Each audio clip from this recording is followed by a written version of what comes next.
Are you kidding me, Samsung? Here we go again. All right, guys, welcome back to the channel, and today we're going to be looking at Samsung's top 3 models that are going to be launching this year. So we're going to start with their tip-top Q80T.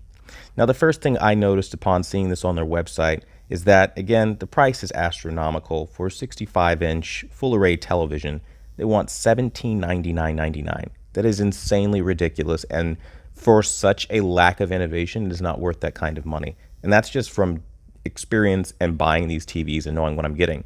Now, they're advertising direct full array times 12 and quantum HDR times 12. I'm going to tell you, I've seen the same technology on the Q90R, and it did very little to enhance the experience there. In fact, you guys can go check the videos. I ran into blooming and all this other nonsense, so it'd be very interesting to see what they did differently with that. But essentially, these are the same kinds of terminologies that we saw last year, right? Nothing new to investigate, nothing new to really warrant a brand new purchase. It's just the same thing, right? Like if you have last year's TV, you're good. I think Samsung's model this year is like, let's just target people who don't have new TVs, because otherwise, this is a joke. I mean, you're right down to the quantum processor 4K. Now this year, they're talking about object tracking sound. It's like, seriously, Samsung, get it together. And that's really literally it. There's nothing really new to talk about with that TV. Now, the Q60T I did find pretty interesting because they've been getting a load of backlash, as you guys know, for ripping out their full array local dimming. I mean, who would put up with that? No, or not full array, their local dimming feature. Now, people obviously have been speaking about this and saying, listen, what you guys did was garbage. We don't like it, and bashing them in the reviews. And so finally in 2020, they put their local dimming back. Big whoop. Local dimming is very old, but you can see under dimming technology, Supreme UHD dimming. So apparently on paper right now, they have it back. So good job there for listening, Samsung. But ultimately, terrible job when you look at the fact that it's still an edge-lit television with the fact that they're running with this now dual LED thing.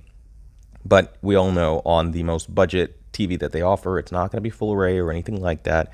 It's going to be an edge-lit like it was last year, nothing new. Same 100% color volume claim, same quantum HDR claim, 4K processor light. I mean, this is all very uninspiring stuff. Smart TV powered by Tizen. This is their big whoop, right? This is what they're doing. And again, this is 2020. It should have been a year where they innovated and really gave users and consumers something so very different from what we saw last year, and that just didn't happen.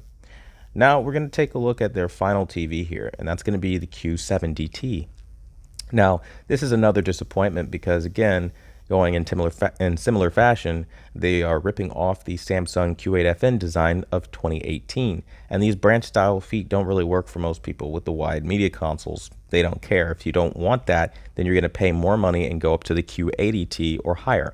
I think that's very disrespectful, and I would hope Samsung would change that practice, considering most people at these price points, the lower price points, probably don't have that much space, so they are the consumers that need the pedestal feet. But what do I know? That being said, we're going to look and see that, again, it's dual LED. So now, while they've improved the Q60T, this year on paper, it's taken a step backward by going to a dual LED design over the full array found on the step-up Q80T model, which is a spit in the face of everybody that saw an improvement last year over the Q7FN as far as the dimming technology. And I think that's really, really just messed up, because how are you going to make a step backwards when you're charging the same prices? It's just ridiculous. So you see here is the same Supreme UHD dimming technology. You can find all the same specifications. Again, they haven't done anything with the line. And the message is kind of clear-cut and simple from Samsung. Buy our top-end 8K or get the most absolute garbage offering we have ever given, right down to giving you the same thing you got last year. Right down to reselling you a technology they've themselves abandoned and given up on, HDR10+.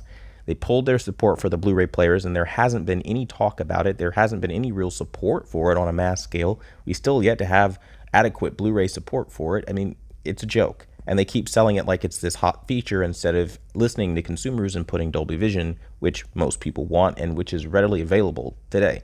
Even though I don't agree with it, I still think that that would probably be the best move to do if you're talking HDR. When I say I don't agree with it, I mean I don't agree with HDR being sold because it's a gimmick. I mean, just look at how they're selling SDRs, this washed out standard, when if you guys watched my series, which is SDR versus HDR, a scam that nobody knows, you can see that SDR is more vibrant than HDR, clear cut and dry across the board.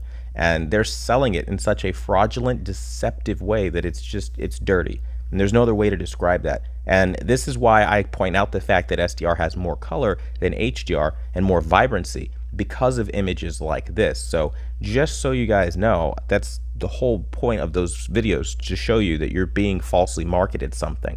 And it goes on and they keep doing this. And Samsung in 2019 put these same images up, right down to this flamingo photo that you're seeing. Like they did that in 2019 to sell their QLEDs, and now it's back. And they even did it in 2018. So it's disgusting. Same remote, same design, same features, nothing has changed with Samsung. And you got to ask how long they can pull this off successfully, because quite honestly, they're going to need more than this. They're going to need a whole lot more than this to sell consumers on the fact that they're trying. And it's clear that they're not. And so far, I'm just left with one question. Are you kidding me, Samsung? Love to hear what you have to say in the comments down below. Thanks for watching the #1 brand in honesty. And until the next video, I'll see you guys later.